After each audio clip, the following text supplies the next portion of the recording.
Oke, kita mulai ya. Bismillahirrahmanirrahim. Assalamualaikum warahmatullahi wabarakatuh. Waalaikumsalam warahmatullahi wabarakatuh. Alhamdulillah teman-teman ya, hari ini kita bisa mengerjakan tugas yang kemarin-kemarin soalnya atau bahan untuk penugasannya kita kerja kelompok bareng-bareng semuanya.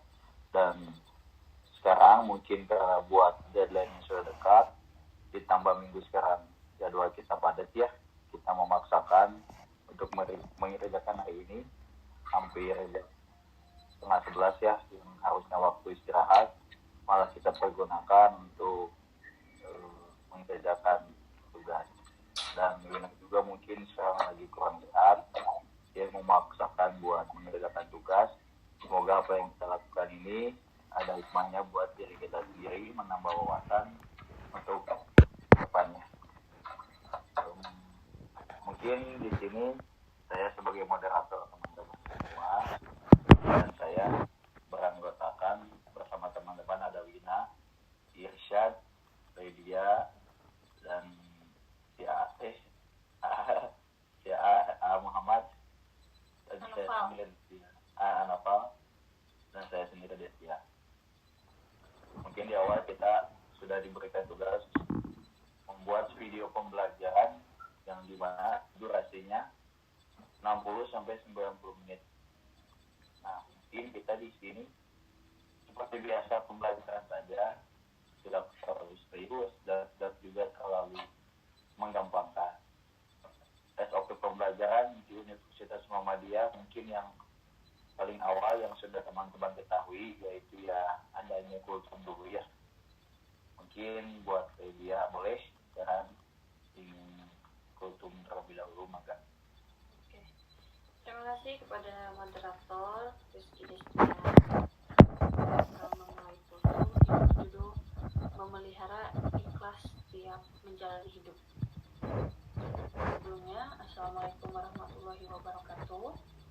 Waalaikumsalam warahmatullahi wabarakatuh. Sebelum memulai kultum pada malam hari ini, alangkah baiknya bagi kita untuk mengucapkan syukur kepada Allah Subhanahu wa Ta'ala. Hanya karenanya kita bisa menikmati hidup yang diberikan olehnya, dan nikmat sehat, nikmat semuanya lah yang Allah kasih kepada kita. Teman-teman yang saya cintai, pada kesempatan kali ini izinkan saya memberikan kultum kepada teman-teman mengenai keikhlasan diri dalam menjalani setiap episode dalam hidup. Teman-teman yang dimuliakan oleh Allah, terdapat banyak sekali bentuk ikhlas dalam hidup kita. Ikhlas beribadah, ikhlas dalam menyayangi sesama, ikhlas dalam bekerja, ikhlas dan yang ikhlas yang masih banyak lagi yang seperti yang teman-teman sudah ketahui. Allah Subhanahu wa Ta'ala berfirman, tidaklah mereka diperintahkan kecuali untuk mengikhlaskan agama untuknya.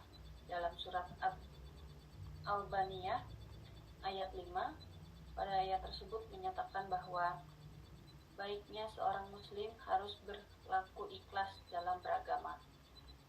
Keikhlasan merupakan suatu yang nikmat dan luar biasa, sebab sulit untuk dipraktikkan. Bukan begitu teman-teman? Ikhlas susah kan untuk dipraktikkan? Betul. Benar sekali. Bisa yang sama-sama ikhlasnya. Akan tetapi apabila kita berhasil mengikhlaskan segala sesuatu hal dalam hidup kita, maka luar biasa ganjaran dan nikmat yang akan ditambahkan oleh Allah Subhanahu wa Ta'ala. Oleh karena itu, mari kita bersama-sama selalu bersyukur dan ikhlas atas kehidupan yang bisa kita terima saat ini. Dan saya akan membawakan beberapa tema, mungkin satu atau dua tema. Tadi kan pertama, yang kedua ini ada kesabaran sebagai kunci keselamatan. Allah berfirman dalam surat Al-Baqarah ayat 153, hai orang-orang yang beriman, jadilah sabar dan sholat sebagai penolongmu Sungguhnya Allah beserta orang-orang yang sabar. Allah akan selalu bersama kita yang mengandalkan sabar dan sholat sebagai penolong hidup. Jadilah sifat sabar menjadi identitas keagamaan dan keislamanmu. Kelak Allah akan selalu menolong kita dan menjauhkan kita dari segala hal buruk. Itu teman-teman. Dan yang ketiga, sedekah sebagai kunci keberkahan dan kebaikan. Alhamdulillahirrahmanirrahim. Mari kita mengucapkan syukur kepada segala rahmat dan rezeki serta kebaikannya. Kebaikan Allah sesungguhnya beruntung bagi kita yang diberi nikmat semuanya dan kita bisa bersedekah seperti pada surat At-Taubah ayat 103, ambillah zakat dari sebagian harta mereka, dengan zakat itu kamu membersihkan dan mensucikan mereka. Teman-teman, perlu juga untuk diketahui bahwa sekecil atau sebesar apapun sedekah yang kita berikan, yang terpenting adalah kesungguhan dan keikhlasan hati kita dalam melakukannya. Mari kita jadikan sedekah sebagai bagian yang tak terpisahkan dalam kehidupan kita sehari-hari. Janganlah kita lewatkan setiap kesempatan untuk berbagi dengan sesama. Dengan bersedekah, kita tidak hanya meraih keberkahan dalam hidup ini, melainkan juga menabung pahala di akhirat kelak. Sekian dari saya. Wassalamualaikum warahmatullahi wabarakatuh. Saya kembalikan kepada moderator. Terima kasih untuk Lydia yang sudah melakukan kutubnya. Mungkin di sini saya pribadi sebelum masuk kepada materi akan sedikit menyimpulkan tadi yang sudah dibicarakan oleh Lydia. Tadi Lydia membahas 3, yaitu tentang sabar, ikhlas, dan sedekah. Ketiga ini mungkin aspek yang terpenting dalam kehidupan, tetapi terkadang kita mengabaikannya, menganggap seolah-olah hanya hal-hal yang tidak perlu ditekuni.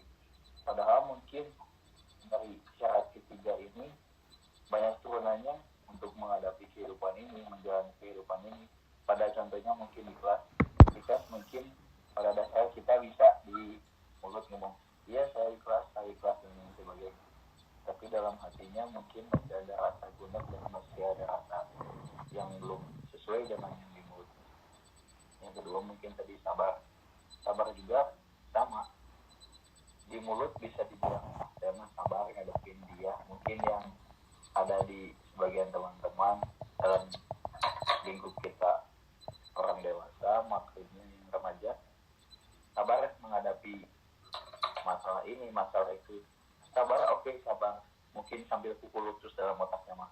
Gini teh, masalah satu belum beres, nampuk lagi masalah yang satunya. Tapi kita sebagai mahasiswa, sepertinya kalau hidup tanpa masalah, hidupnya yang dipertanyakan. Kita di sini yang dididik dan diasah sebagai mahasiswa dan dibedakan dengan yang tidak berkuliah. Kita di sini bisa lebih tenang memanage masalah yang datang kepada kita. Yang ketiga mungkin tadi sedekah. Sedekah di sini kita menyisipkan rezeki orang lain yang terdapat kepada kita. Sama seperti yang tadi diucapkan teman-teman, kita ini kadang menganggap sepele 3 hal ini, tetapi mungkin 3 hal ini sangat penting dalam aspek kehidupan. Karena ada rezeki orang lain yang terselip di dompet teman-teman. Nggak ada salahnya lah dari misalnya menyisihkan 2.000 dan lain sebagainya. Jangan jauh-jauh melihat yang jauh, mungkin lihat dulu teman sekitar. Siapa tahu ada yang ingin jajan tetapi tidak punya uang, ada yang ingin jajan punya uang tetapi dihemat karena ada keperluan lain. Karena mungkin rezeki itu datang karena kita memberi, dan rezeki itu datang karena kita sudah takdir. Mungkin sekian kesimpulan yang saya bisa dapat dari tadi kutub media. Dan selanjutnya mungkin kita langsung kepada materi yang akan kita bahas ya. Mangga sekarang buat Irfan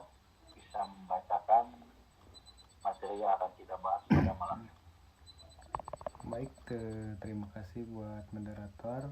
Mungkin saya akan menjelaskan tentang akuntansi perusahaan, tentang definisi, karakteristik, dan siklusnya. Pertama, akuntansi perusahaan jasa merupakan salah satu bagian dari ilmu akuntansi yang banyak sekali digunakan oleh khalayak pebisnis. Seperti namanya, akuntansi, jenis ini dipakai oleh perusahaan jasa untuk melakukan pencatatan semua transaksi yang terjadi. Perusahaan jasa adalah perusahaan yang menjalankan kegiatan bisnis dengan cara menyediakan jasa untuk memenuhi kebutuhan konsumen. Jenis perusahaan ini tidak menyediakan barang secara fisik.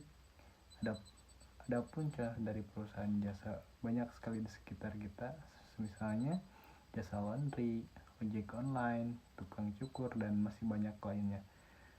Kemudian beberapa karakteristik khusus dari akuntansi perusahaan jasa adalah sebagai berikut. Yang pertama ada pengakuan pendapatan. Pendapatan dalam perusahaan jasa umumnya diakui saat layanan telah disediakan dan telah dibayar oleh pelanggan. Hal ini berbeda dengan perusahaan manufaktur yang mengakui pendapatan saat barang fisik dijual. Kemudian ada pengelolaan biaya operasional. Biaya operasional dalam perusahaan jasa melibatkan berbagai aspek seperti gaji dan upah karyawan, biaya overhead, biaya pemasaran, dan biaya administrasi. Pengelolaan biaya ini menjadi penting dalam menentukan keuntungan bersih yang dihasilkan oleh perusahaan jasa. Kemudian ada pemantauan aset. Meskipun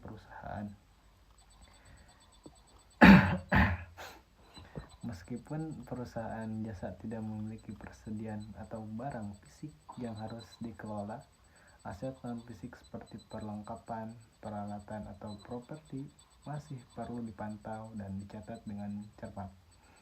Kemudian ada fokus pada layanan dan kepuasan pelanggan.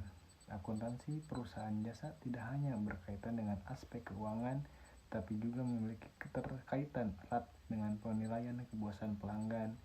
Informasi akuntansi yang berkaitan dengan layanan yang disediakan dapat membantu perusahaan jasa untuk memperbaiki kualitas layanan mereka dan memenuhi kebutuhan pelanggan.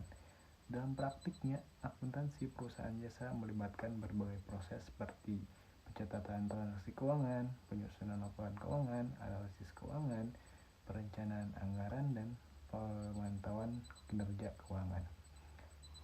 Mungkin yang next.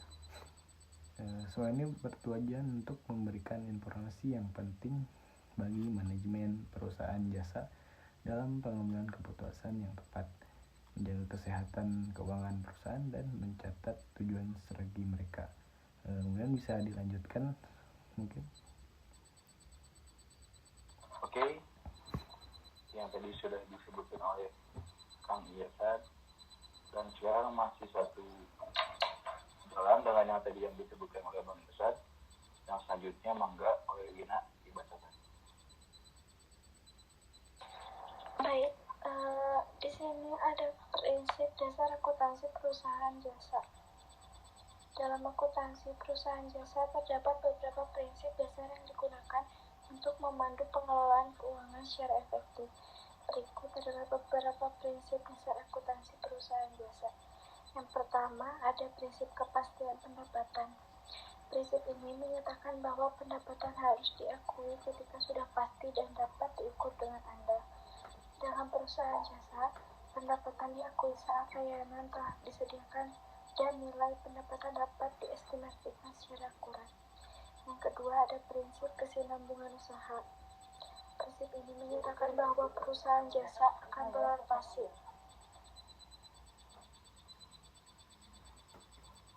dalam waktu yang cukup lama. Oleh karena itu, laporan keuangan harus disusun dengan asumsi bahwa perusahaan akan terus beroperasi di masa depan. Yang ketiga, ada prinsip biaya historis. Prinsip ini mengimplikasikan bahwa aset, kewajiban, dan ekuitas harus dicatat berdasarkan biaya historis saat diperoleh.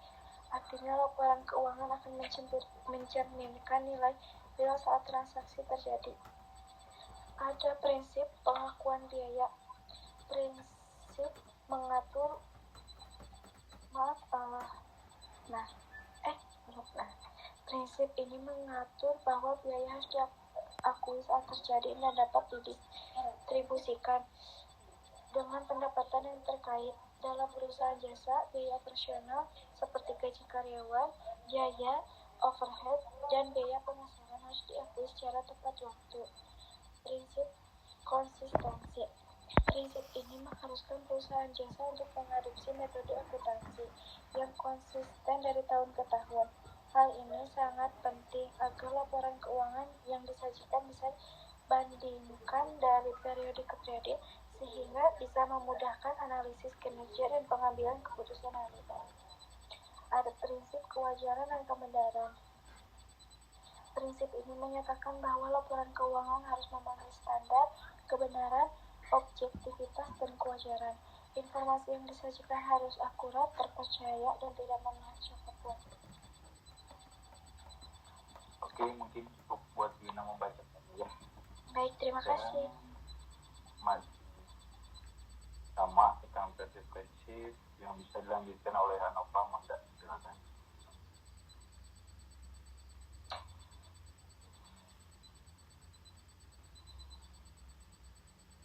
Baik, untuk selanjutnya prinsip materialitas.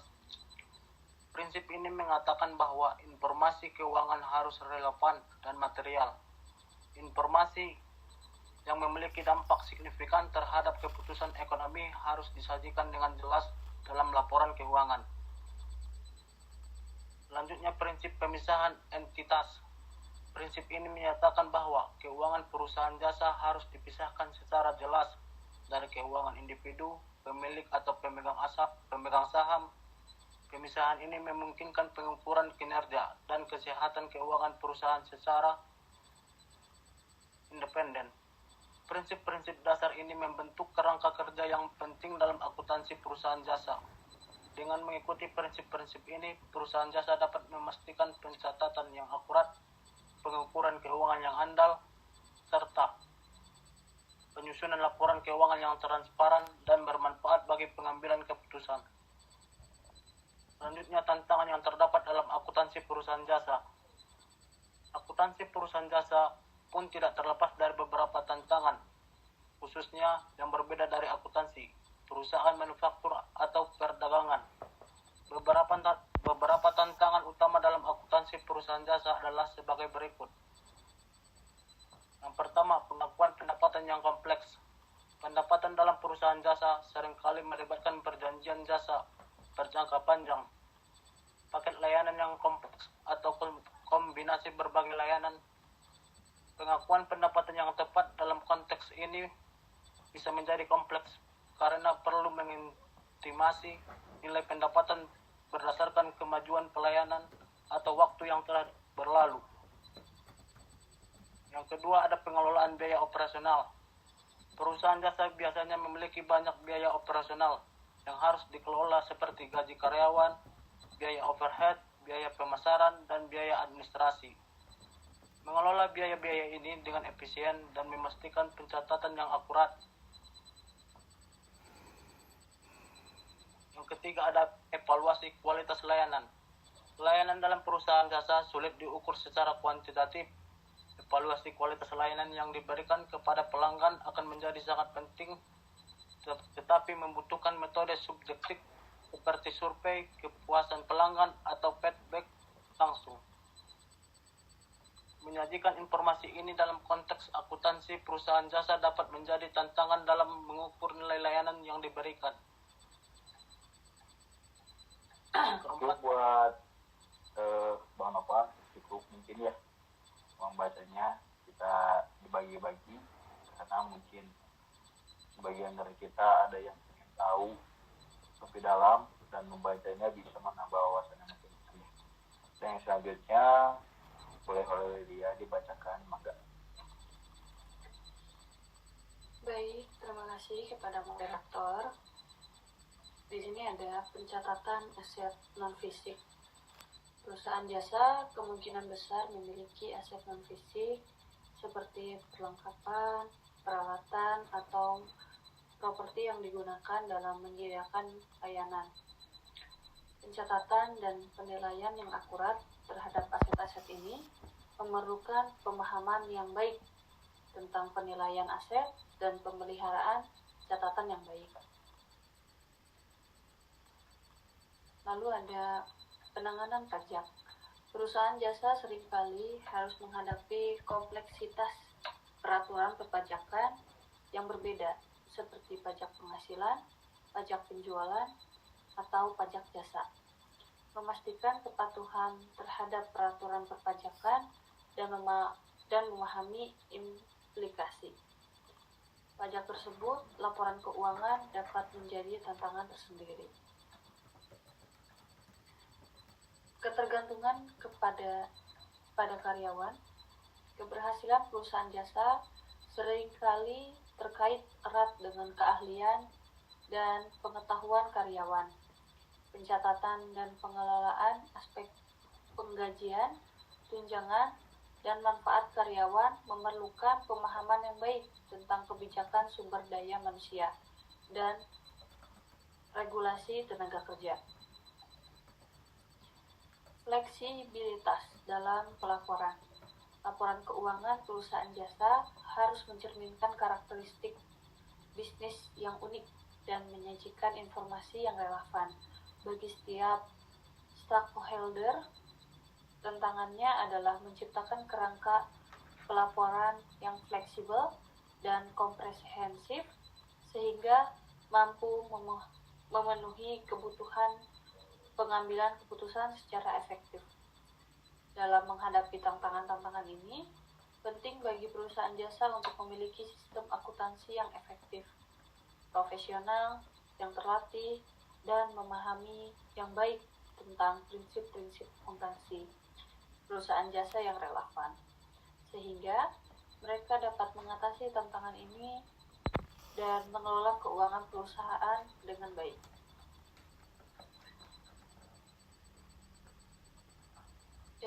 Definisi akuntansi perusahaan jasa. Akuntansi yaitu sebuah proses pencatatan, pengelompokan, pengintisaran, dan pengkomunikasian berbagai transaksi bisnis atau perusahaan. Dengan begitu, kemungkinan terjadinya analisis penilaian dan penggunaannya dapat mengambil keputusan. Sedangkan perusahaan jasa adalah perusahaan yang menyediakan jasa bagi konsumennya. Maka, dapat diambil kesimpulan bahwa akuntansi perusahaan jasa adalah sebuah sistem pencatatan, pengelompokan, dan proses analisis berbagai transaksi keuangan yang terjadi perusahaan jasa untuk kemudian dilaporkan dalam bentuk laporan keuangan. Transaksi yang dicatat merupakan transaksi yang berpengaruh terhadap keuangan perusahaan. Akuntansi tidak akan mencatat transaksi yang tidak ada kaitannya dengan keuangan. Transaksi keuangan sendiri merupakan kajian bisnis di sebuah perusahaan yang dapat dinilai dengan uang. Karena kita hidup di Indonesia, maka penilaian tersebut menggunakan mata uang rupiah. Jadi, mata uang yang digunakan untuk penilaian tergantung pada mata uang yang berlaku di setiap negara. Oke, yang selanjutnya mungkin membacakan oleh saya pribadi ya, bukan dari dia. Dan yang selanjutnya kita akan membahas tentang karakteristik transaksi di akuntansi perusahaan. Seperti yang dibahas pada sebelumnya, kegiatan utama di perusahaan jasa yaitu menjual jasa kepada para konsumen, sehingga transaksi keuangan perusahaan hanya berkisar pada aktivitas penyediaan jasa ke pelanggan meliputi pembayaran dan pendapatan. Laba perusahaan jasa berasal dari pendapatan yang diterima kemudian dikurangi dengan berbagai biaya yang telah dikeluarkan oleh perusahaan.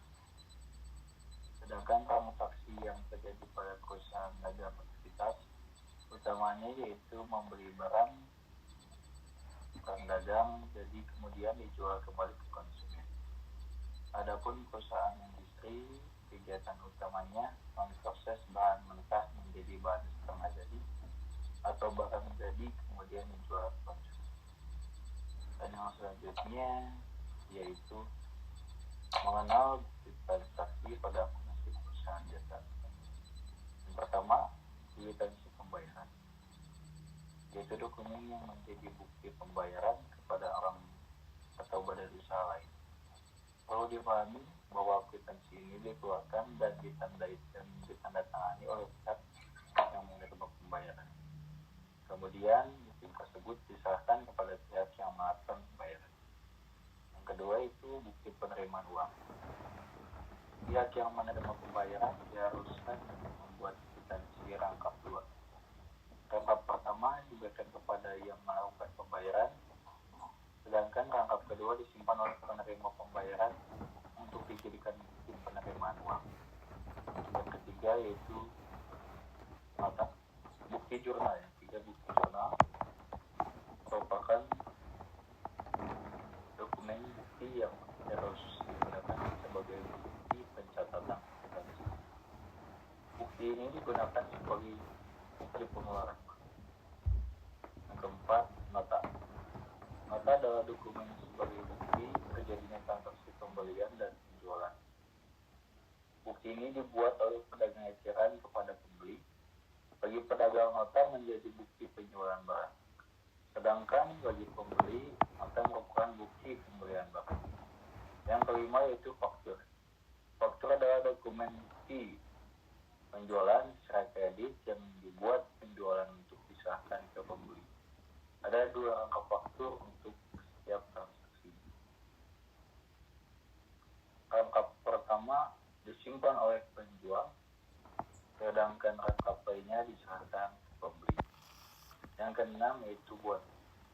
Bon merupakan bukti transaksi pengeluaran yang dibuat sendiri oleh perusahaan karena tak ada bukti transaksi dari penjual. Yang keenam, bukti transaksi. Transaksi yang terjadi perusahaan tak hanya transaksi pembayaran dan penerimaan saja. Ada transaksi lainnya yang juga sering terjadi, contohnya penerimaan dan penyerahan barang. Transaksi tersebut mempunyai bukti transaksi khusus. Dan prinsip-prinsip apa saja yang diolah dan aspek-aspek ketika kita membuat usaha, teman-teman sudah kita pahami dan kita bacakan. Sebelum kita lanjut kepada contoh penerapan akuntansi pada perusahaan jasa, mungkin bisa di sini kita membuka diskusi terlebih dahulu ya. Jadi mungkin tadi yang kita bahas, teman-teman, buat saya pribadi, saya belum terlalu paham tentang akuntansi. Saya hanya sekilas mengetahui akuntansi. Mungkin dari teman-teman ada yang lebih paham dari saya. Menurut saya, yang tadi kita bacakan itu adalah aspek-aspek hal apa saja yang harus ada ketika kita membuat perusahaan. Sebenarnya yang tadi kita bacakan tidak jauh berbeda dari hal-hal sebelumnya yang kita pelajari di sistem ekonomi tadi, kayak barang setengah jadi, terus kita buat menjadi full siap dipasarkan, ada yang baru jadi langsung kita pasarkan kepada konsumen dan lain sebagainya. Tadi juga ada pengenalan aspek apa saja yang harus ada, kepuasan pelanggan. Mungkin yang tadi kita bacakan adalah hal-hal yang harus ada dalam suatu perusahaan. Mungkin dari teman-teman ada tanggapan yang lain, maka kita di sini semua bareng-bareng belajar. Maka silakan. Tidak jauh beda seperti itu. Yang seperti yang kita tahu juga, setiap transaksi yang kita lakukan, entah itu membeli rumah atau membeli hal-hal yang kecil juga, pasti ada yang namanya kwitansi ya Distian ya. Betul. Nah, biasanya memang jangan jauh-jauh, di FC pun di food court kita akan dikasih bukti pembayaran itu kan.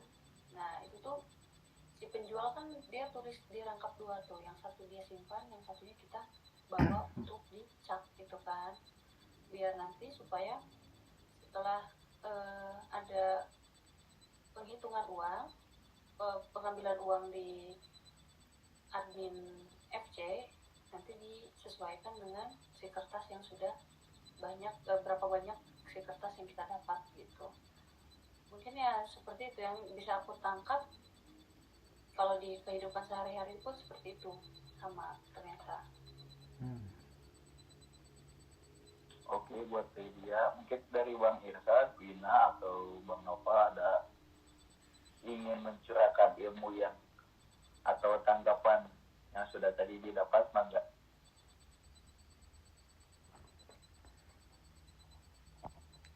Mungkin sedikit menambahkan tentang hal ini. Kalau kita bisa lihat di sini bagaimana kita menjuru pada akuntansi itu sendiri. Akuntansi itu tidak jauh dari catatan dan pengeluaran tentang keuangan yang sudah dilakukan, baik itu bisnis ataupun hal lainnya di dalam buku ataupun bisa di Excel ataupun software apapun tentang penjualan, pembelian, debit, kredit, dan lain sebagainya. Mungkin dari saya gitu. Dari Wina mungkin ada tambahan yang tadi kita baca, apa tanggapannya? Sepertinya tidak ada. Sama mungkin pikiran seperti kita ini yang sudah dicurahkan mungkin ya. Iya, betul. Iya, sama. Ya, betul. setuju, sepakat. Karena emang akuntansi itu ya lingkupnya di situ-situ aja. Tapi Iya. mungkin Dan sebenarnya yang dari teori Anova mungkin ada tambahan yang tadi sudah kita baca, akuntansi itu apa dan lain sebagainya, mungkin bisa menambah wawasan buat saya pribadi dan juga teman-teman. Dari Bang Nova mungkin ada tambahan untuk Tambahannya kayaknya sama aja ya, kayak yang disampaikan oleh teman-teman semua. ya, karena akuntansi lingkupnya di situ aja. Ya, Waktu ada pembelajaran di sistem di manajemen, saya pernah bertanya teman-teman, apa bedanya sih manajemen dengan akuntansi? Padahal dua-duanya sama gitu mengatur. Tapi mungkin yang saya tangkap di situ, manajemen ialah prakteknya mengatur ini, mengatur itu, memanage ini, memanage itu, dan lain sebagainya. Tetapi akuntansi itu adalah untuk pembukuannya dan mencatat agar ketahuan ini naik atau turun. Mungkin selanjutnya bisa kita lanjutkan teman-teman ya kepada contoh penerapan akuntansi perusahaan jasa. Yang selanjutnya mangga sama siapa aja yang mau dibacakan. Kita di sini santai aja, nggak usah serius. Karena di sini kita semua sama-sama belajar. Mangga. Saya Yang lanjut. selanjutnya boleh selanjutnya. Di sini kita lanjut tentang contoh penerapan akuntansi dalam perusahaan jasa. Yang pertama di sini ada pengakuan pendapatan. Sebuah perusahaan konsultansi mengadakan kontrak dengan klien untuk memberikan layanan konsultan selama 6 bulan. Kontrak tersebut mencakup beberapa tahap pelayanan. Perusahaan tersebut mengakui pendapatan secara proporsional sesuai dengan kemajuan pelayanan yang telah dilakukan pada setiap tahap. Pendapatan diakui setiap bulan berdasarkan persentase yang sesuai dengan kemajuan proyek. Kemudian yang kedua ada pencatatan biaya operasional. Sebuah perusahaan desain grafis mencatat biaya operasionalnya seperti gaji karyawan, sewa kantor, dan biaya pemasaran. Biaya-biaya ini dicatat secara berkala dalam jurnal akuntansi dan didistribusikan ke akun biaya yang relevan seperti gaji dan tunjangan, biaya sewa, dan biaya pemasaran. Ketiga ada pencatatan aset non fisik. Sebuah perusahaan pengembangan perangkat lunak memiliki aset non fisik berupa perangkat keras dan perangkat lunak. Aset-aset ini dicatat dalam neraca perusahaan dengan nilai historis saat diperoleh Perusahaan juga memantau dan mencatat penyusutan aset perangkat keras secara berkala. Yang keempat, ada pengelolaan karyawan. Sebuah perusahaan manajemen acara mencatat biaya yang terkait dengan karyawan seperti gaji, tunjangan, dan manfaat. Pencatatan dilakukan melalui sistem penggajian dan diperbarui secara berkala sesuai dengan perubahan status karyawan. Yang kelima, pelaporan keuangan. Sebuah perusahaan penelitian buku mencatat pendapatan dan biaya yang terkait dalam sebuah perusahaan penerbitan buku. Dengan penerbit dan distribusi buku, perusahaan ini menyusun laporan keuangan termasuk laporan laba rugi, neraca, dan arus kas yang mencerminkan pendapatan, biaya, dan posisi keuangan perusahaan. Kemudian bisa dilanjut oleh Lydia, mungkin nomor 6. Baik, saya lanjut ya. Yang keenam ada pengelolaan pajak. Sebuah perusahaan akuntansi memastikan kepatuhan terhadap peraturan perpajakan dan pengelolaan pajak penghasilan karyawan dan perusahaan. Mereka melakukan pencatatan pajak, menyusun pelaporan pajak, dan melakukan pelaporan dan pembayaran pajak tepat waktu sesuai dengan regulasi perpajakan yang berlaku. Yang ketujuh, pengukuran kinerja layanan. Sebuah perusahaan layanan kesehatan mengukur kinerja layanan mereka dengan monitor angka kunjungan pasien, rasio kepuasan pasien, dan tingkat keterlibatan pasien.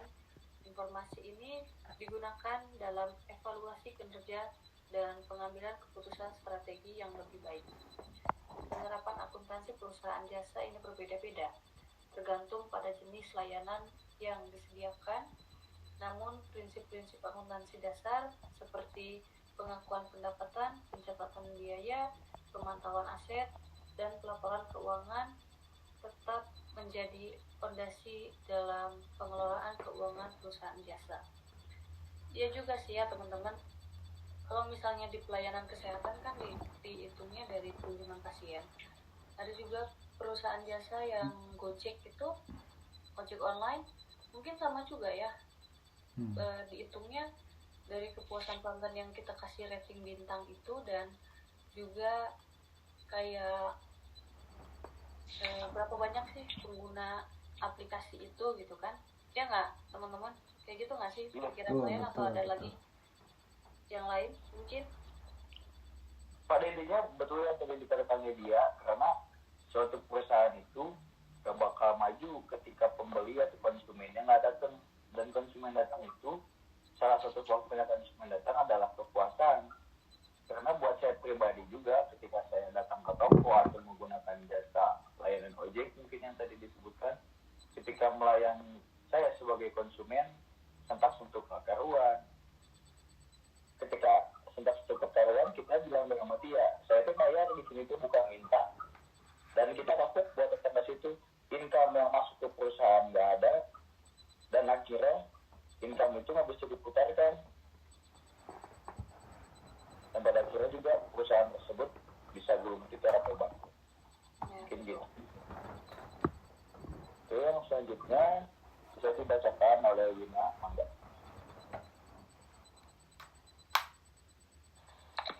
Oke, baik. Di sini siklus akuntansi perusahaan jasa. Siklus akuntansi merupakan rancangan proses yang dibuat oleh perusahaan jasa untuk membuat pencatatan akuntansi keuangan. Setidaknya ada 10 siklus akuntansi pada perusahaan jasa. Berikut ada penjelasan lengkapnya. Yang pertama, ada mengidentifikasi transaksi.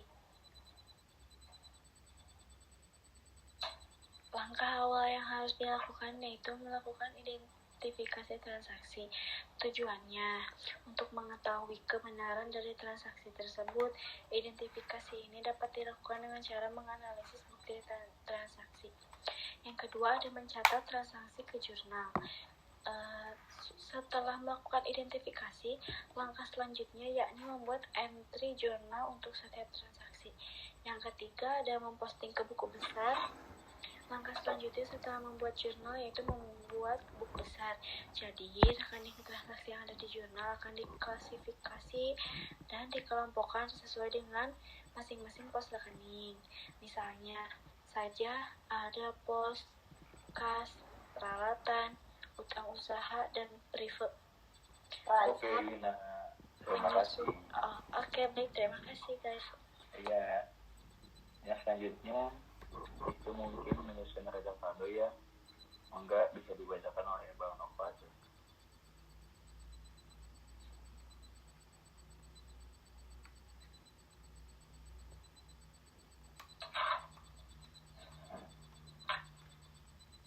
Sebelum dibacakan oleh Bang Nova, untuk saya pribadi, saya mohon maaf ya ketika membaca saya stop langsung. Karena mungkin buat Wina tersendiri baru bangun dari sakit ya. Kelihatan dari napasnya juga takutnya kerja kenapa lagi. Dan mungkin buat teman-teman lain ketika membaca saya putus, saya potong karena ketika teman-teman membaca mungkin ada pengetahuan baru yang teman-teman bisa gunakan di kehidupan sehari-hari. Mangga dilanjutkan Bang Nova.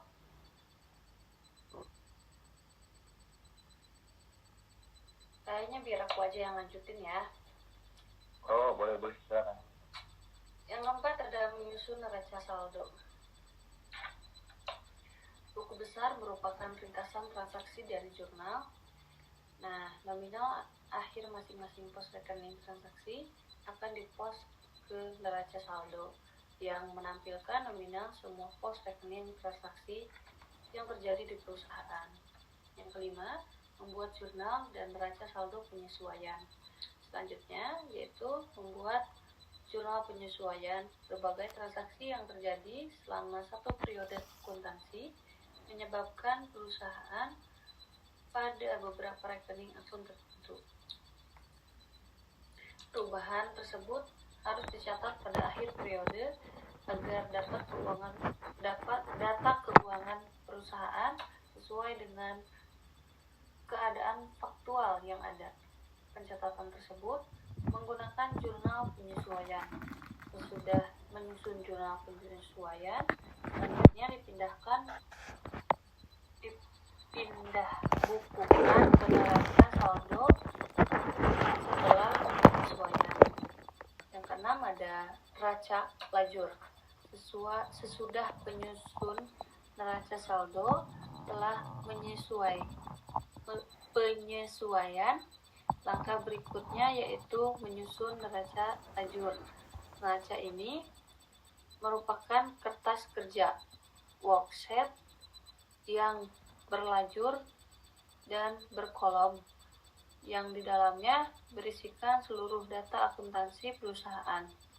Neraca lajur digunakan perusahaan sebagai data internal untuk menganalisis akun beserta saldonya sebagai dasar penyusunan laporan keuangan.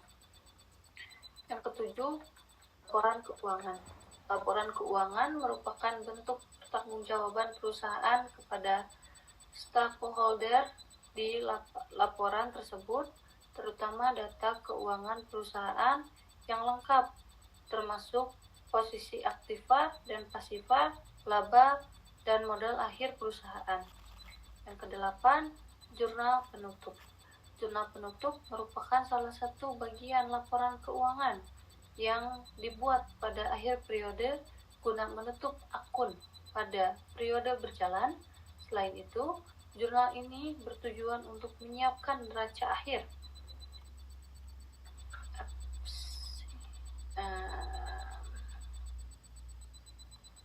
Yang selanjutnya dibacakan oleh saya pribadi ya. Yang kesembilan yaitu jurnal pembalik. Jurnal pembalik ini bertujuan untuk membalik akun yang terdapat pada jurnal penyesuaian.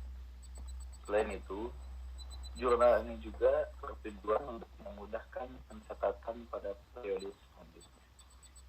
Dan yang ke-10 yaitu neraca akhir atau lawak. Neraca ini merupakan neraca yang berisikan saldo akhir perusahaan yang kemudian dijadikan sebagai saldo awal pada periode akuntansi tahun berikutnya. Untuk mengetahui apa yang bisa dilakukan untuk membantu pengembangan,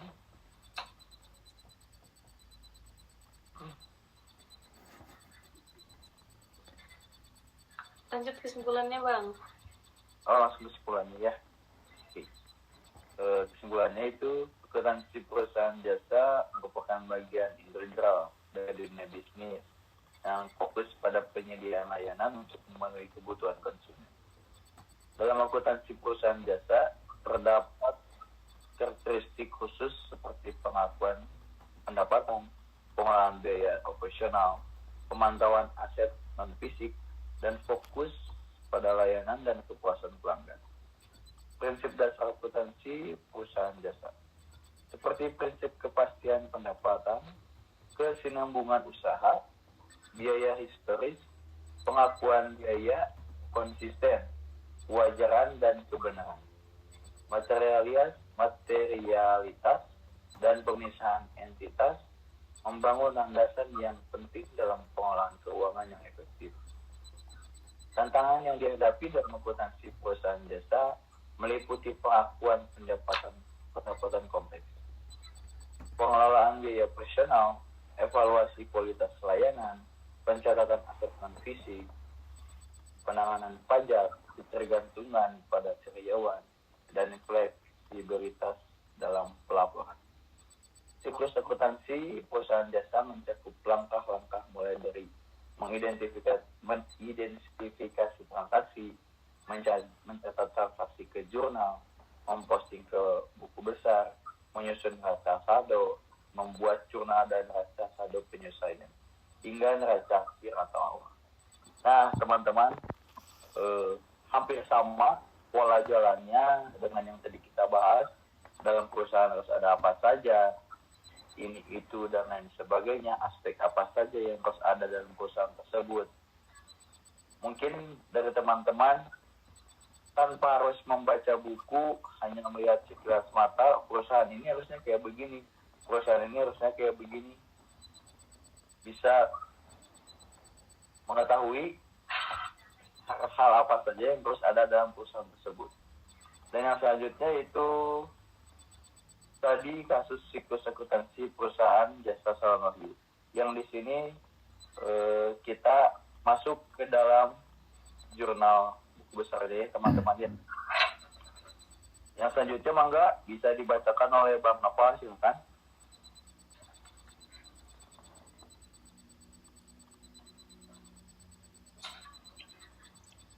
Baik, di sini ada studi kasus mengenai siklus akuntansi perusahaan jasa Salon Wahyu.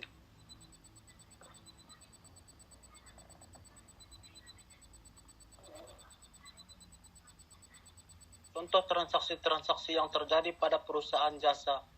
Nyonya Wahyu mendirikan jasa salon kecantikan pada tanggal 1 Oktober 2022 yang diberi nama Salon Wahyu. Transaksi-transaksi yang terjadi selama bulan Oktober 2022 sebagai berikut. Yang pertama, Nyonya Wahyu memulai usahanya dengan menyetor uang tunai senilai Rp 5 juta. Yang kedua, piutang jasa senilai 300.000. Yang ketiga, perlengkapan senilai 7 juta. Yang keempat, peralatan salon senilai 10 juta. Yang kedua, dibayar sewa gedung untuk salon Rp 1.200.000 untuk masa waktu 1 tahun.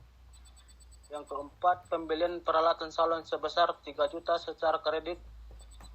Yang keenam, dikeluarkan uang tunai sebesar 50.000 untuk membayar beban iklan di koran. Yang ke-10, dikeluarkan uang sebesar 500.000 untuk membayar angsuran utang kepada toko sinar. Yang ke-15, dibayar upah karyawan sebesar 150.000. Yang ke-16, diterima pendapatan setengah bulan pertama senilai 4 juta. Yang ke-27, dibayar rekening telepon dan listrik bulan ini senilai 150.000. Yang ke-31 dibayar upah karyawan sebesar 150.000. Yang ke-31 pelayanan salon yang pembayaran tidak diterima langsung berjumlah senilai 1.450.000. Dan yang terakhir pengembalian brief oleh pemilik sebesar 200.000. Oke, mungkin sebelum dilanjutkan kembali, tadi itu adalah modal mungkin teman-teman ya, dari awal tahun tersebut, agar hitung-hitungannya nggak meleset di akhir bulan nanti ketika si Wahyu ini membuka salon, maka ada aspek-aspek tertentu yang sudah disiapkan, kas, piutang jasa, bayar kontrakan, bayar ini itu, yang lingkupnya dalam salon. Dan yang selanjutnya mungkin bisa dibacakan oleh Lydia tentang jurnal besar tersebut, Mangga. Baik, terima kasih moderator. Ini ada Salon Wahyu, jurnal umumnya per 31 Oktober 2022. Tanggal 1, keterangannya ada kas. Kas itu disimpan di debit senilai 5 juta rupiah. Ada piutang jasa senilai 300.000 rupiah ditaruh juga di debit. Peralatan salon disimpan di debit 7 juta rupiah. Perlengkapan salon disimpan di debit 10 juta rupiah. Dan modal Nyonya Wahyu disimpan di kredit senilai 22.300.000 rupiah.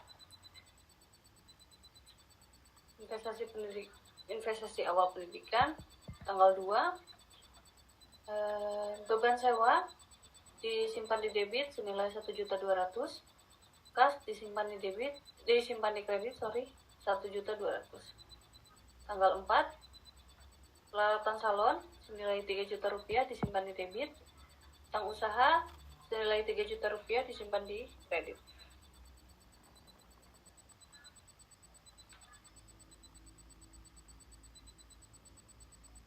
Tanggal 6, beban iklan senilai 50.000 rupiah disimpan di debit, kas 50.000 rupiah disimpan di kredit.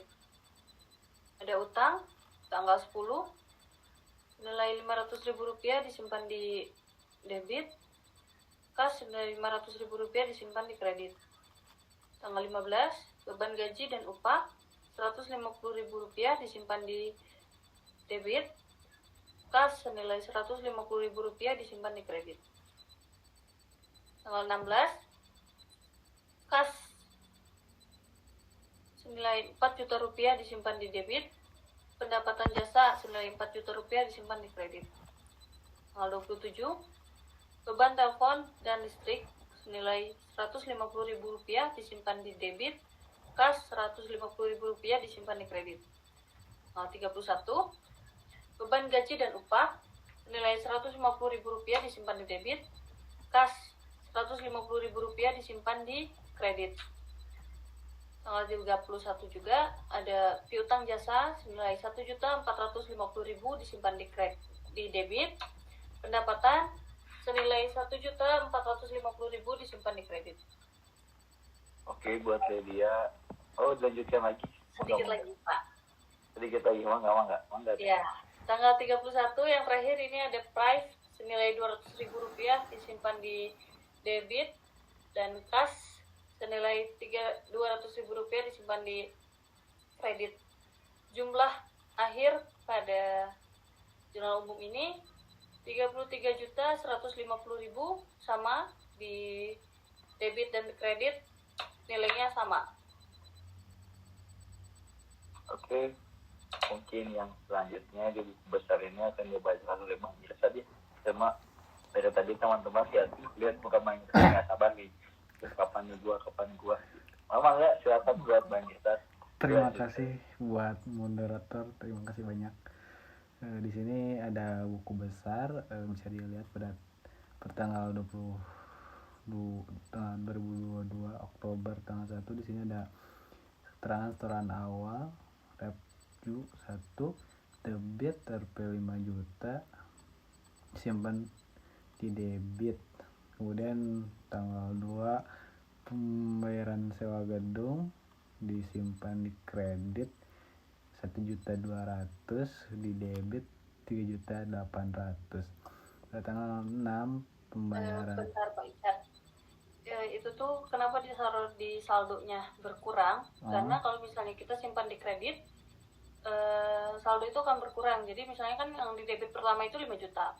iya. Dikurangi 1.200.000 akhirnya jadi 3.800.000. Takutnya pemirsa nanti yang nonton nggak ngerti.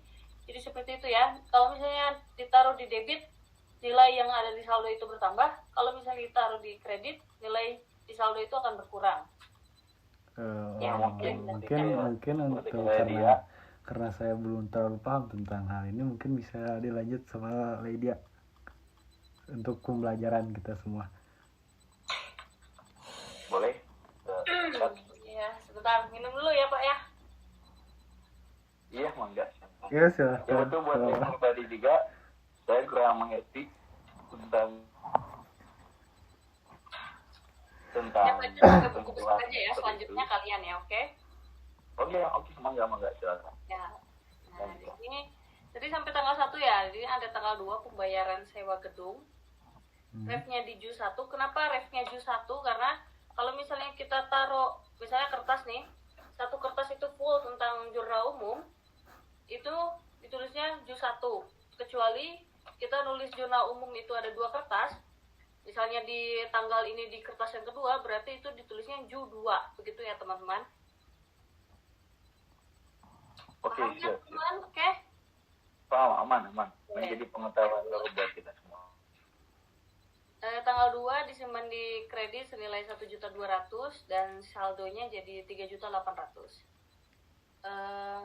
Tanggal 6 pembayaran beban iklan JUS 1 refnya disimpan di kredit senilai Rp50.000, saldonya sisa di debit 3.750.000. Tanggal 10 pembayaran utang usaha. Karena ini JUS 1 semua, jadi saya nggak baca lagi ya JUS 1-nya. Tanggal 10 disimpan di kredit senilai Rp500.000 dan saldonya jadi Rp3.250.000. Tanggal 15 pembayaran gaji disimpan di kredit senilai Rp150.000, saldonya jadi Rp3.100.000.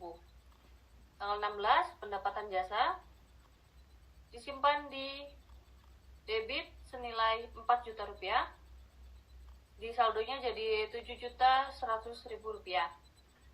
Tanggal 27 pembayaran beban telepon dan listrik disimpan di kredit senilai Rp150.000, di saldo jadi Rp6.950.000. Tanggal 31 pembayaran gaji karyawan senilai Rp150.000, di saldonya jadi Rp6.800.000. Tanggal 31 pengambilan, di kredit disimpan Rp200.000 dan saldo sisa Rp6.600.000.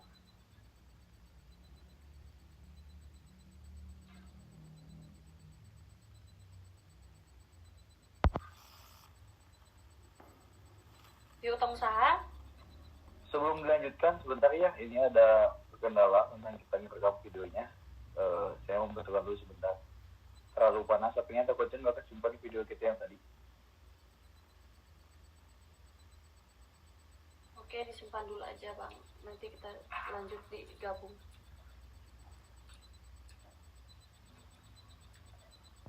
Pemirsa tersebut seperti yang dia sudah jelaskan, di sini saya akan menjelaskan kembali, yaitu per Oktober tanggal 1 sasaran awal, yaitu Juli di buku pertama yaitu sebesar 5 juta ini baru didebit, dan tanggal 2 bahwa sewa gedung itu 1 ditaruh di kredit sebesar Rp1.200.000, jadi di debit Rp3.800.000, karena betul dari kata dia ketika ditaruh di debit yaitu harus ditambahkan, bukan begitu aja atau dikurang.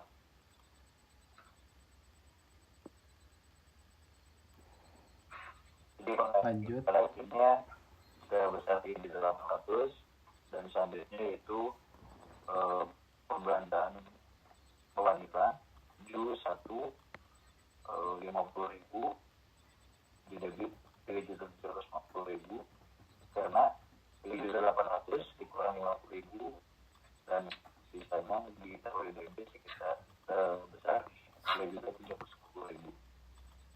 Yang ke pertanggal 10 itu pembayaran bintang usaha Ju 1 sebesar 500.000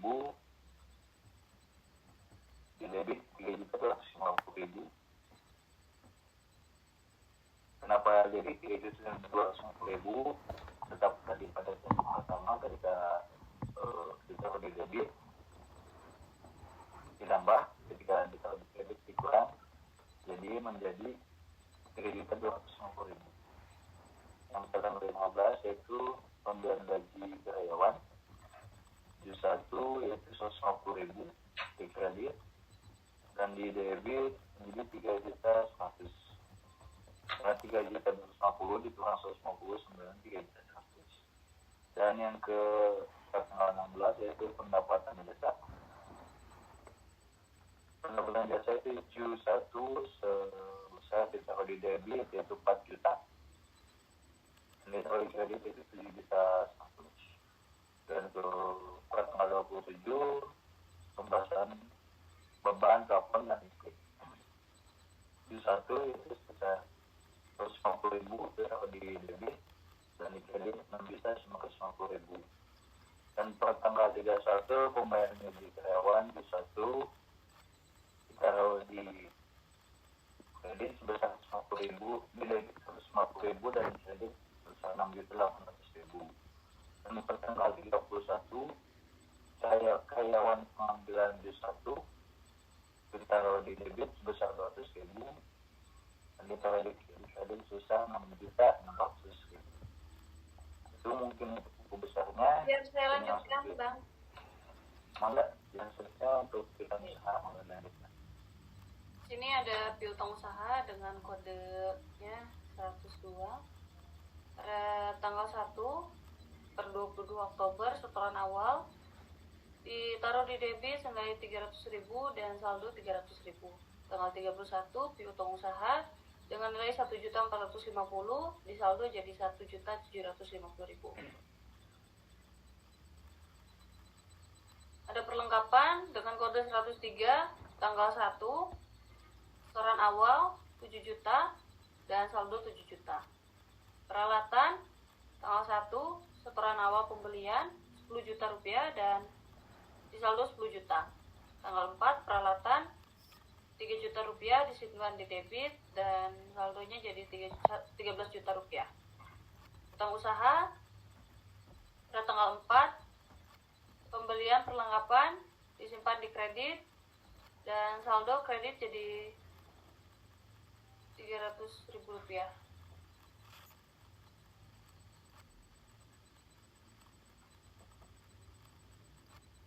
Oke, ada kesalahan nulis deh. Kalau mau kita nyusahin. Gak apa-apa di sini kita sama-sama belajar. Bukan begitu Bang kita.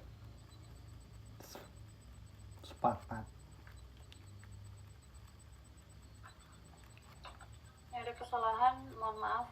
Kita lanjutkan aja ke modal. Lanjut, boleh. Modal pada tanggal 1 modal Wahyu. Ini Wahyu.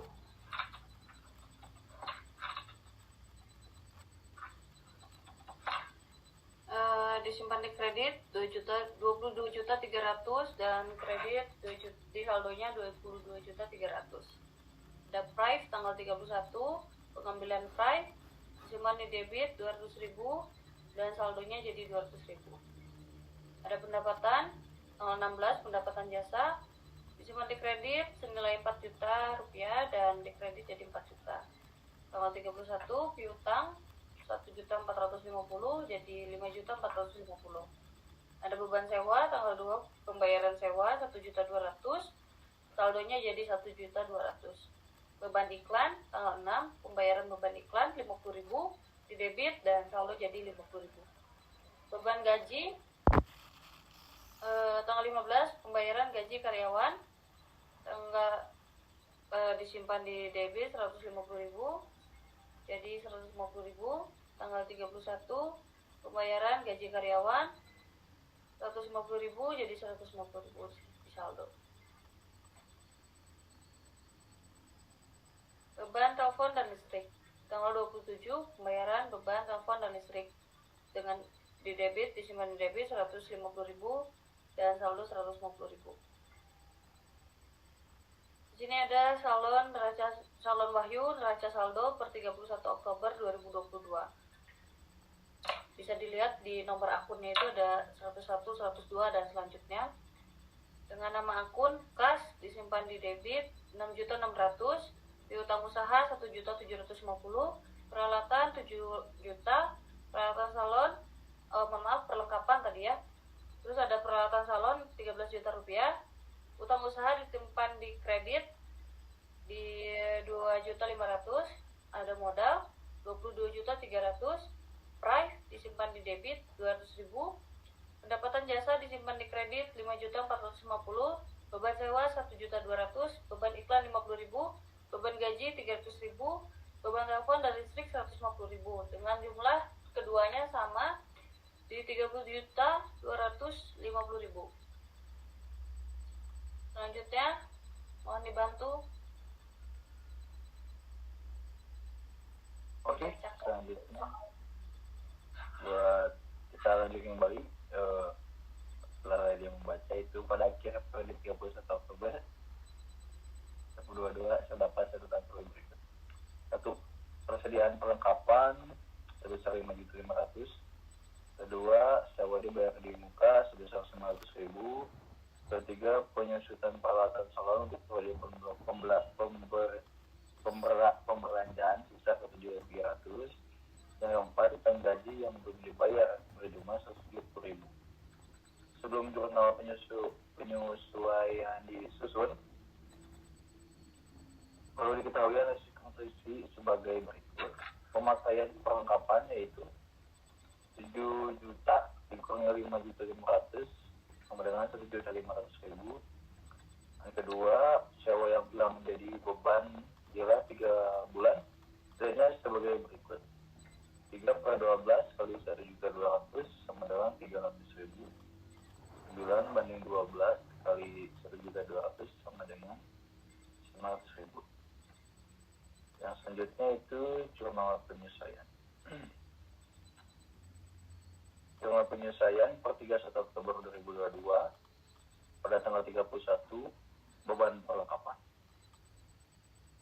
Beban perlengkapan ada kodenya di situ teman-teman ya, 505 debit 1.500.000 dan perlengkapan kodenya 103 ditaruh di kredit 1.500.000. Nah, selanjutnya sewa dibayar di muka sebesar 900.000 ditaruh di debit dan di kredit juga 900.000. Beban gaji 300 total 300. Jumlah di sini jurnal penyelesaian sanwati itu balance ya sebesar 3.870.000 dan debit juga sama 3.870.000. Yang selanjutnya yaitu kertas kerja bisa dibacakan oleh Noval dan bisa dibantu oleh media yang lebih paham dari kita semua. Mangga, silakan Bang Noval.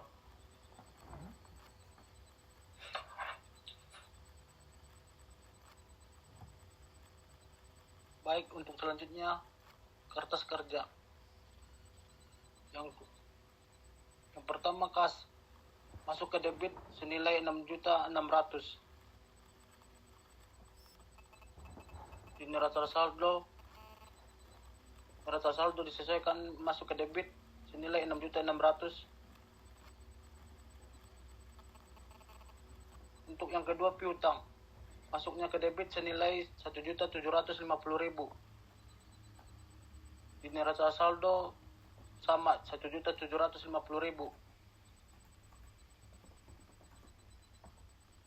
Yang ketiga perlengkapan masuknya ke debit senilai 7 juta.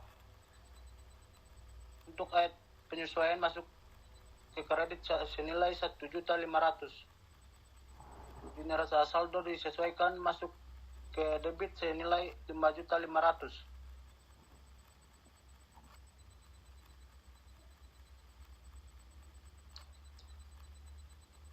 Bisa dibantu Lydia?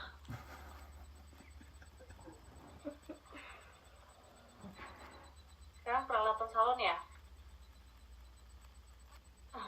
Kenapa itu jadi yang awalnya tadi 7 juta yang perlengkapan itu?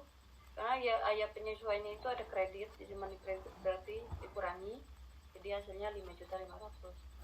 Dan selanjutnya ada peralatan salon 13 juta. Di neraca saldonya, neraca saldo disesuaikannya sama dan neracanya juga sama. Di utang usaha disimpannya di kredit 2.500.000. Neraca saldonya juga disesuaikannya juga 2.500.000. Dan neraca di akhirnya sana ada 2.500.000 juga. Di sini ada modal Nyonya Wahyu, simpan di kredit senilai 22.300.000. Di sini juga sama, neraca saldo sesuaiannya. Yang terakhir juga sama. Di price Nyonya Wahyu disimpan di debit senilai 200.000. Di neraca saldo disesuaikannya juga 200.000. Di neraca akhirnya juga 200.000. Ada pendapatan disimpan di kredit senilai 5.450.000. Di sini juga sama disimpannya di kredit. Dan laba rugi disimpan jadi 5.450.000. Di sini ada beban sewa nilai 1.200.000 simpan di debit, 900 di kredit, sisanya jadi 300.000 disimpan di debit. Laba ruginya disimpan di debit 300.000. Ada beban iklan 50.000 disimpan di debit 50.000, sama semua sampai ke laba rugi 50.000. Ada beban gaji 300.000 di debit dan ayat penyesuaian di debit 170.000. Jadinya kan ditambah tuh, jadi 470.000. Nih, laba ruginya juga jadi 470.000. Beban telepon dan listrik 150.000. Ini juga sama 150.000. Dan ini yang kuning, ini tuh dijumlahkan dari hasil debit kredit yang semua ini, dan hasilnya segini. Biar nggak terlalu pusing nanti, jadi dijumlahkan dulu. Akhirnya hasilnya masih balance segini. Lanjut, ada beban perlengkapan disimpan di debit 1.500.000, masih di debit 1.500.000 sampai sana 1.500.000. Nah, ada sewa dibayar di muka 900.000 di debit, masih sama sampai akhir. Di neracanya juga masih di debit 900.000. Ada beban penyesuaian, ada beban peralatan 1.300.000, masih di debit juga 1.300.000 sampai sana 1.300.000 di debit. Ada apa ya? Ini tuh aku lupa. Ini apa? Peralatan salon 1.300.000. Hah? Akumulasi penyelesaian peralatan kayaknya. Akumulasi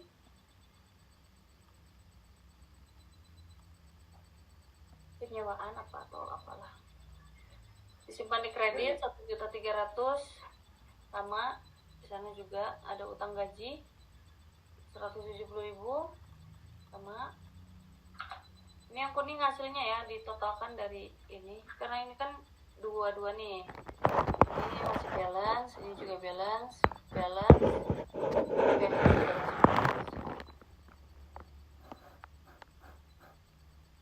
Oke, yang selanjutnya bisa dilanjut lagi kalau novel enggak. Laporan laba rugi untuk periode yang berakhir 31 Oktober 2022. Baik, untuk selanjutnya laporan laba rugi untuk periode yang berakhir 31 Oktober 2022. Untuk pendapatan jasa senilai 5.450.000 50.000.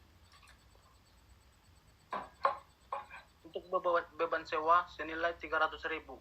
Beban iklan senilai 50.000. Beban gaji senilai 470.000. Beban telepon dan listrik senilai 150.000. Beban perlengkapan senilai 1.500.000. Beban Penyewaan peralatan salon. Beban penyewaan peralatan salon senilai 1.300.000. Untuk jumlah beban operasional senilai 3.770.000. Jadi laba bersihnya sekitar 1.680.000.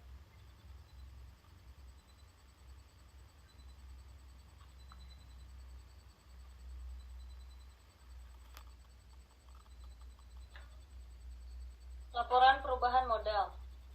Modal awal 22.300.000, laba bersihnya 1.680.000, dikurangi price Nyonya Wahyu 200.000, modal pada 31 Oktober 2022 senilai 23.780.000. Di sini ada neraca, di asetnya ada kas 6.600.000, di utang 1.750.000, perlengkapannya 5.500.000. Sewa dibayar di muka 900.000, peralatan 13 juta, dan akumulasi penyewaan peralatan 1.300.000. Dengan total 11.700.000, jumlah asetnya 26.450.000. Ada juga kewajibannya itu ada utang usaha 2.500.000, utang gaji 170.000. Total ada 2.670.000. Ada modal Nyonya Wahyu 23.780.000. Jumlah kewajiban dan modal ada 26.450.000. Jurnal penutup tanggal 31, masih di Oktober, 31 Oktober ya. Pendapatan jasa disimpan di debit 5.450.000. Ikhtisar laba rugi disimpan di kredit 5.450.000. Ikhtisar laba rugi, beban sewa, beban ini ada di laba ruginya 3.770.000, beban sewanya 300.000, iklan 50.000, gaji 470.000, telepon dan listrik 150.000, perlengkapan 1.500.000, beban penyewaan peralatan salon 1.300.000, itu disimpan di kredit. Ikhtisar laba rugi disimpan di debit 1.680.000. Modal Nyonya Wahyu disimpan di kredit 1.680.000. Tanggal 31 juga masih ini. Modal Nyonya Wahyu disimpan di debit senilai 200.000. Price Nyonya Wahyu disimpan di kredit 200.000. Jumlahnya balance 11.100.000. Oke Lydia, buat selanjutnya kayaknya pembahasan kita masih panjang ya. Mungkin di next time kita bahas kembali tentang bahan yang sudah kita buat, gimana teman-teman, pada saya juga apa gimana. Lanjut aja Bang, dikit lagi tanggung. Mau lanjut aja? Lanjut aja. Oke, digaskan. Mangga lanjut kembali. Ini sebenarnya masih sama seperti yang kita bahas tadi, cuman yang di awal tadi ini masih sama, si kasnya buku besar. Ada di sini yang beda tuh di tanggal, sini ada November kalau nggak salah. Ada pembayaran, nah yang ini yang beda pada tanggal 31 nih, pemakaian perlengkapan drive-nya AJP disimpan di kredit 1.500.000. Nah, jadi kan dikurang nih jadi 5.500.000. Ini nih seperti buku besar yang pertama tadi kita bahas. Cuman ada yang berbeda sedikit di drive-nya ini, ada yang AJP nih, ini yang berbeda. Polanya sama seperti buku besar pertama ya. Nah, iya. Nah, di sini juga di modal wahyunya ada JP nih, penutup akun modal. Yang ini yang berbeda nih, guys. Nah, menutup akun modalnya disimpan di kredit 1.680.000, kreditnya 23.980. Menutup akun modalnya juga di JP refnya 200. Ini juga nih. Jadi 23.780.000. Ini price-nya juga menutup akun price. Ini rata-rata menutup ya guys yang di JP ini. Hampir sama semua teritori ya, pembedanya ada Ya, pembedanya di JP aja. Ini juga beda.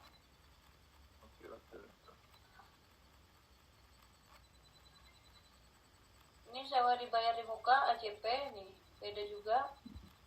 Ini yang beda cuma dikit-dikit aja. Nanti kan kita di-share juga si PPT-nya ini, si Word-nya ini nanti kita taruh di Word itu, nanti bisa dilihat lagi. Ini tuh, beda di beban gaji juga ada yang beda ini. Kita lanjut aja, sedikit aja yang bedanya.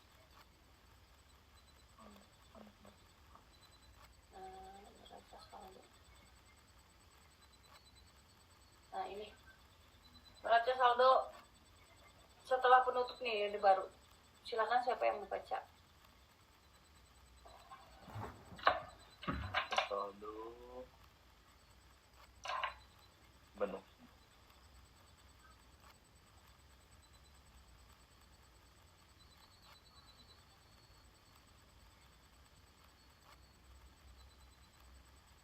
Oke, yang selanjutnya saya itu neraca saldo. Salam Ayu neraca saldo setelah penutupan per 31 Oktober 2022.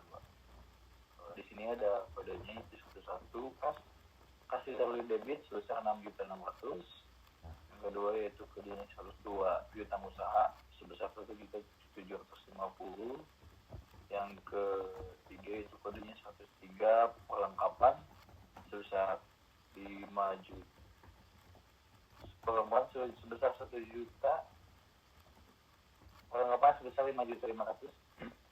Yang kode 104 sewa dibayar dibuka sebesar 900.000. Yang kode 121 peralatan salon sebesar 13 juta. Yang kode 122 akumulasi kenyataan peralatan salon ditaruh di kredit sebesar 1.300.000. Yang kedua 1 utang usaha ditaruh di kredit sebesar 2.500.000.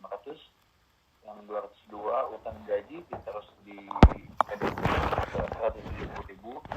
Yang 201 modal yang baru sebesar 23.780.000. Maka hasilnya balance yaitu 27.750.000. Yang selanjutnya itu jurnal pembalik.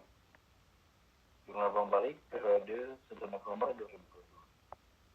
Tanggal 1 beban sewa ditaruh di debit sebesar 900.000 dan sewa dibayar di muka sebesar 900.000. Yang tanggal 1 juga utang gaji sebesar 170.000 dan kredit sebesar 170.000 yaitu beban gaji dan hasilnya juga balance sebesar 1.070.000.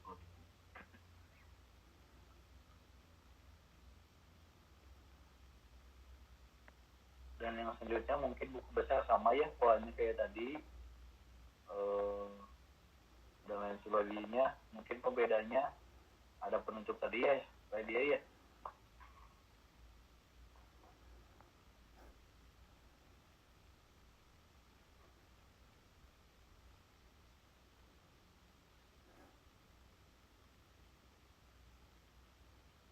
Mungkin di sini sama polanya kayak seperti tadi buku besar pada umumnya, cuma di sini yaitu ada membalikan gaji, membalikan sewa dibayar di muka. Hampir sama polanya seperti buku besar pada sebelumnya. Cuma di sini ada pembedanya, yang tadi mengurangi, sekarang membalikkan. Dan nanti juga kita PPT-nya, Word ini akan dikirim dan di-share buat teman-teman mungkin yang mau belajar lebih lanjut, dan kita juga bisa lebih paham lagi, kita belajar sama-sama. Dan yang selanjutnya itu saldo wahyu neraca saldo setelah pembalikan. Kode 101 kas ditaruh di debit sebesar 6.600.000 dan 102 piutang usaha ditaruh di debit sebesar 1.750.000 dan 103 perlengkapan ditaruh di debit sebesar 5.500.000. Yang 121 peralatan ditaruh di debit sebesar 13 juta.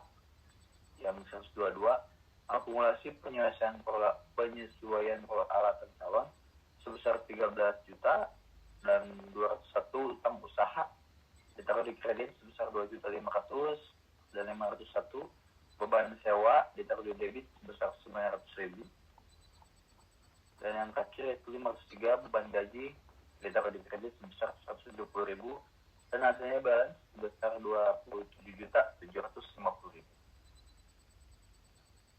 Ya, sudah sampai sini. Selesai kalau perusahaan jasa itu sampai neraca saldo kembali setelah kembali. Akhirnya perusahaan saldo itu banyak banyak juga jurnalnya yang mungkin akhirnya selesainya neraca saldo setelah kembali. Mungkin alhamdulillah teman-teman setelah 1 jam lebih kita membahas tentang asuransi ini. Tanpa kita akan sudah selesai juga. Buat teman-teman mungkin ada yang kurang paham, buat saya pribadi juga saya kurang paham, dan nanti kita bisa didiskusikan dengan teman-teman yang lain yang lebih paham dari kita bisa tanyakan tentang ini kenapa begini, pokoknya tentang lingkup akuntansi ini. Dan PPTD juga nanti kita share. Yang pertama mungkin untuk dikumpulkan, yang kedua untuk menjadi bahan pembelajaran teman-teman yang lain. Karena mungkin sudah malam juga teman-teman, terima kasih sudah meluangkan waktunya. Mungkin kita akhir saja ya. Selamat beristirahat. Mudah-mudahan ilmu yang kita bahas malam ini bisa menjadi berkah ke depannya untuk kita semua ya. Manfaat dan berkah untuk kita semua ke depannya ya.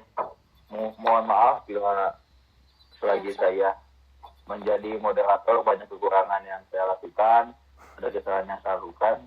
Mohon maaf untuk teman-teman semuanya. Terima kasih banyak sudah meluangkan waktunya. Assalamualaikum warahmatullahi wabarakatuh. Waalaikumsalam warahmatullahi wabarakatuh.